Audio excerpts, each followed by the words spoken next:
Hi, I'm Minimme, and the original Game Boy is so damn old. Like, 1989 was well before I was born, and anything older than me is older than me, and I don't know how to start this video.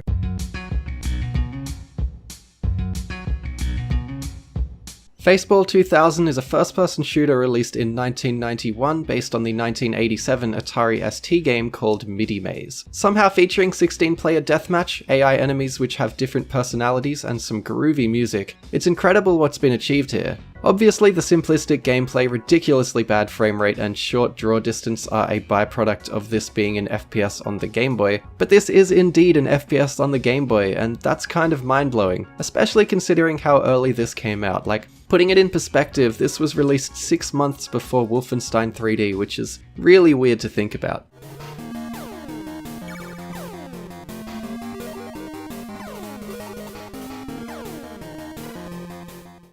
F1 Reis is a version of the 1984 Famicom game of the same name. This initially came out in 1990, making it the earliest release on this list, and it was made by Nintendo, who've included their characters at the end of each race. It's not the most impressive game on this list, but it's still cool to see a scrolling racer like this running so smooth on the Game Boy, and it's interesting to see how they did it, like how they couldn't scale sprites so cars and objects in the distance just slowly and obviously swap into more detailed sprites as they get closer. Though it only features 2 cars, it has 9 tracks and 4-player multiplayer, which I'm sure would have been really neat at the time, and some copies shipped with the 4-player link cable, so this feature was a bit of a selling point. It's also an alright game, and it offers up some decent challenge.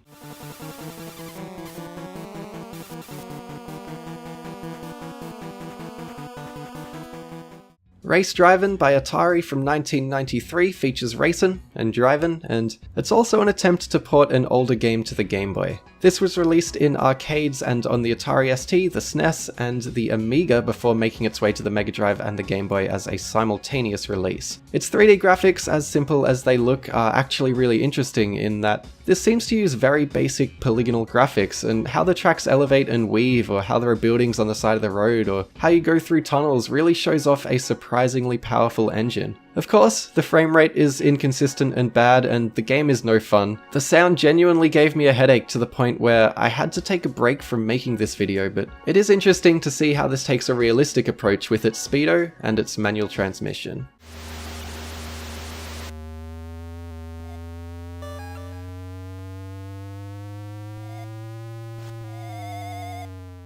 Donkey Kong Land 3 is the final game in the Game Boy's Land trilogy by Rare. Released in 1997, it's a super late game for the system, and as somewhat of an adaptation of Donkey Kong Country, it features absolutely fantastic visuals. Massive detailed backgrounds and characters that all animate and flow seamlessly give this game's technical achievements an effortless quality. How the camera swings over these backgrounds like they're nothing is actually really unusual. The other 2 games looked very similar too, and though they weren't exactly like the SNES games, for example, only one Kong character could be displayed at once, they all still visually and gameplay-wise achieve a similar result, and just like how Country pushed the SNES to its limits, Land pushes the Game Boy to its limits.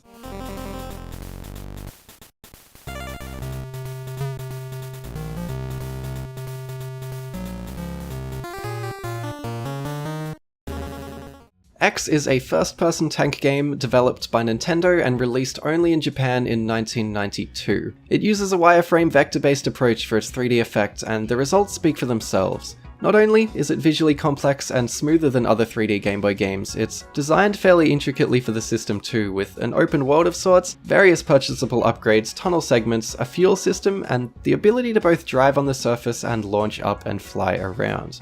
It's quite the feat, and it's worth noting that the lead programmer on this was Dylan Cuthbert, who worked on similar games like Star Glider and Star Fox. He's now more known for the Pixel Junk games, and he even released a sequel to X on the DSi in 2010.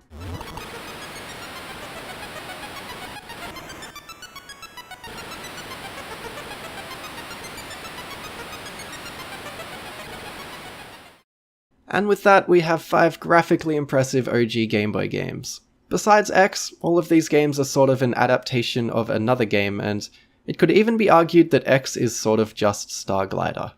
I thought that was interesting, like, even back then they were just trying to squeeze bigger games onto handhelds despite better judgment.